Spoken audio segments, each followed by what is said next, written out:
सभी विद्यार्थियों का स्वागत है माता कृष्णवंती कॉलेज महाविद्यालय के बीए प्रथम वर्ष की कक्षा इतिहास में ऑनलाइन कक्षा कंटिन्यू करते हुए आज हम बिंबिसार के बाद उसके पुत्र अजातशत्रु के ऊपर उसकी विजयों के ऊपर बात करेंगे और उसका जो शासनकाल था वो कैसा रहा उसके बारे में विचार करेंगे। अजातशत्रु बिंबिसार का पुत्र था, जो कि अजातशत्रु एक महत्वाकांक्षी व्यक्ति था। तो उसने अपने पिता बिंबिसार की हत्या कर दी और उसके बाद अजातशत्रु मगध की गद्दी पर बैठ गया।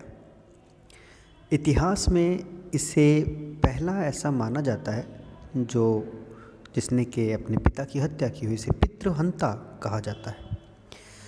डॉक्टर विमल चंद्र पांडे के अनुसार बात करें तो इसने 493 ईसा पूर्व से 461 ईसा पूर्व तक शासन किया था। अजातशत्रु एक पराक्रमी तथा महत्वाकांक्षी शासक था। उसने अनेक विजय प्राप्त की थी और मगध साम्राज्य का विस्तार किया। अपनी विजयों से उसने मगध साम्राज्य के गौरव और शक्ति को चरम सीमा पर पहुंचा दिया था। इसकी जो साम्राज्यवादी या विस्तारवादी जो नीति थी उसकी बात करें तो साम्राज्य विस्तार के अंदर देखें तो अजातशत्रु एक साम्राज्यवादी व्यक्ति था। साम्राज्यवादी वो होता है जो युद्धों के द्वारा अपनी सीमाओं को बढ़ाता जाता है, उसे साम्राज्यवादी या महत्वाकांक्षी व्यक्ति बोलते हैं। जिसने अपने साम्राज्य के विस्तार के लिए बहुत से युद्ध किए। उनमें पहला युद्ध था कौशल से। अजातशत्रु का प्रथम युद्ध कौशल के साथ हुआ। देखो अभी कौशल से युद्ध हुआ ही क्यों, इसका एक कारण था। यह युद्ध इसलिए हुआ कि बिंबिसार और उसकी रानी कौशल देवी की मृत्यु के बाद कौशल के जो नरेश यानी राजा थे प्रसेनजीत, उसने काशीग्राम को जो कि बिंबिसार को देश में दिया था वो वापस ले लिया और युद्ध में कई उतार चढ़ाव आ गए। लेकिन अंत में कौशल नरेश प्रसेनजीत ने अजातशत्रु से संधि कर ली और अब उसने अपनी पुत्री वजीरा का विवाह भी उससे कर दिया। तो अजातशत्रु को दहेज में फिर से क्या प्राप्त हो गया, काशी प्रदेश प्राप्त हो गया।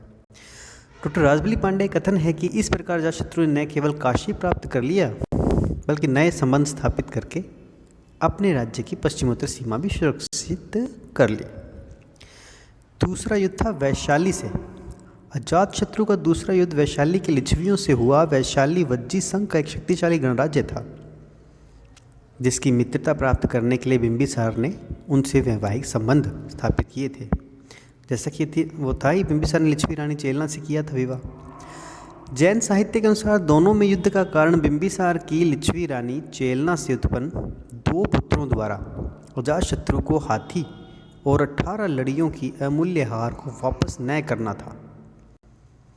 बौद्ध साहित्य के अनुसार इस युद्ध का कारण दोनों राज्यों की सीमा पर स्थित हीरों की खान का संबंध इस विवाद से था।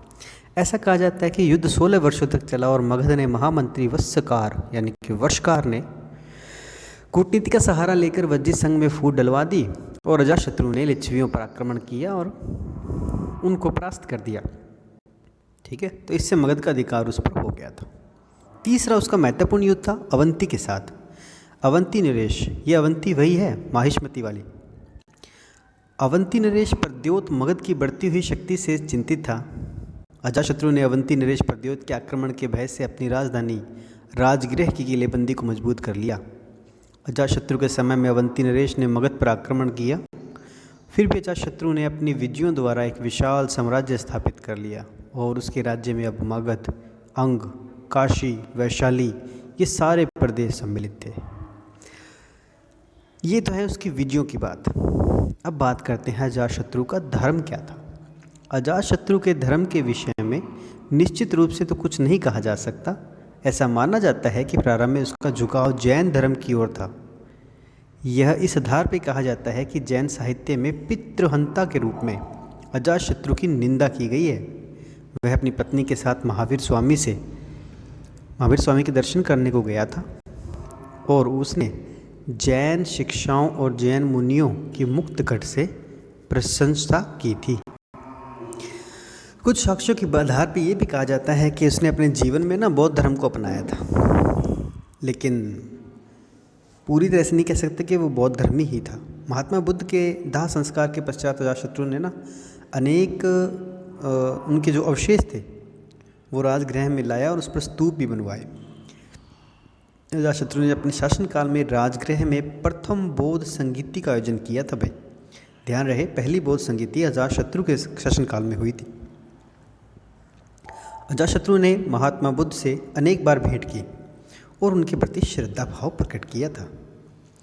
अजातशत्रु के शासन की बात करें तो शासन अवधि के लिए पुराणों में तो अजातशत्रु को 25 सालों तक शासन करने के लिए कहा, परंतु बौद्ध शासक इसका शासनकाल 32 साल मानते हैं।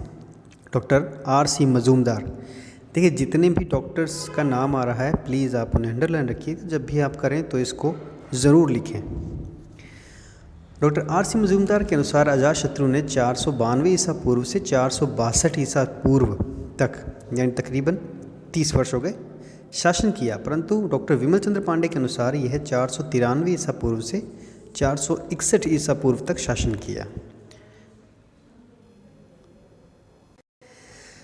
तो ये था अजातशत्रु। अब हम बिंबिसार के बाद उसके पुत्र अजातशत्रु की बात कर चुके हैं। अजातशत्रु ने कई युद्ध किए और उन युद्धों से साम्राज्य की बहुत अधिक विस्तार किया। अब अजातशत्रु की मृत्यु हो जाती है और अजातशत्रु की मृत्यु के बाद उसका बेटा यानी उसका पुत्र उदयी बैठता है गद्दी पर। तो चलिए उदयी के बारे में बात करते हैं। उदयी का परिचय देखते हैं कि पुराणों के अनुसार अजातशत्रु के पश्चात दर्शक मगध का राजा बना, परंतु बौद्ध और जैन साक्ष्यों को अजातशत्रु का पुत्र और उत्तराधिकारी बनाते हैं। अधिकांश विद्वान इसी मत को स्वीकार करते हैं, उदयी को ही बनाते हैं वे वो।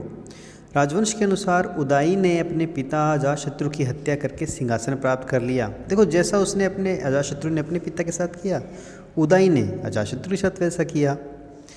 परंतु डॉक्टर जायसवाल आदि विद्वान यह मत स्वीकार नहीं करते।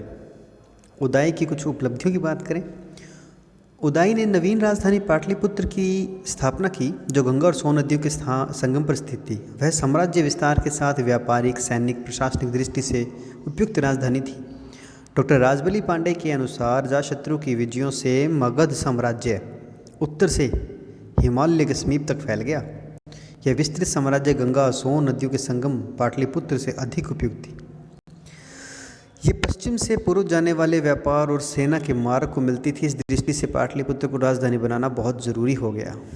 इस समय भी मगध को अवंती के आक्रमण की आशंका बनी हुई थी, परंतु उदयी के शासनकाल में इन दोनों के बीच में कोई भी निर्णायक युद्ध नहीं हुआ।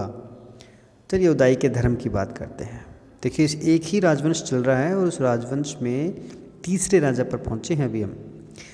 उदयी का धर्म क्या था? आवश्यक सूत्र के अनुसार उदयी जैन धर्म का पालन करने वाला था। उसने अपनी राजधानी पाटलिपुत्र के मध्य में जैन चैत्य कहते हैं जैन मंदिरों को, ठीक है, चैत्य गृह का निर्माण करवाया था। वह 8वीं तथा 4थी तिथियों को उपवास रखता था। उदयी की मृत्यु कैसे हुई? पुराणों कहना है कि उदयी ने 33 वर्षों तक राज्य किया और उसके विरुद्ध महावंश आदि बौद्ध ग्रंथ इसका शासनकाल केवल 16 वर्ष ही मानते हैं। ऐसा प्रतीत होता है कि उदयी एक षड्यंत्र द्वारा वध कर दिया गया था। उसने 461 ईसा पूर्व से 445 ईसा पूर्व तक शासन किया। अब ये उदयी की तो मृत्यु हो गई, अब उसके बाद उसका उत्तराधिकारी कौन था? तो देखते हैं उदयी के उत्तराधिकारी में देखिए उदयी के बाद उसके 3 पुत्र अनुरुद्ध, मुंड और नागदासक ने शासन किया, लेकिन विद्रोही राजाओं से संघर्ष के कारण शासन स्थिर पड़ गया और प्रजा में असंतोष की भावना फैल गई। यानी इनके उत्तराधिकारी कोई खास नहीं थे। अतः शिशुनाग नामक एक अमात्य वजीर या मंत्री, प्रधानमंत्री कह सकते हैं, अमात्य ने हर्यंक वंश के अंतिम शासक नागदासक को गद्दी से हटा दिया। ठीक है भाई, अब हर्यंक वंश का नाश हो गया और इसका नाश करने वाले थे नागवंशी यानी कि शिशुनाग। उन्होंने इसको गद्दी से हटा दिया और स्वयं मगध की गद्दी पर बैठ गया। ठीक है, शासक बन गया। इस प्रकार मगध में एक नए राजवंश शिशुनाग वंश का उदय हो गया, जो नागवंश की एक शाखा थी। इस प्रकार हर्यंक वंश का पतन हो जाता है। तो आज हम इस कक्षा में हर्यंक वंश के अंत की तक ही पढ़ेंगे। नेक्स्ट कक्षा में हम शिशुनाग वंश की जो उदय है उसके बारे में चर्चा करेंगे।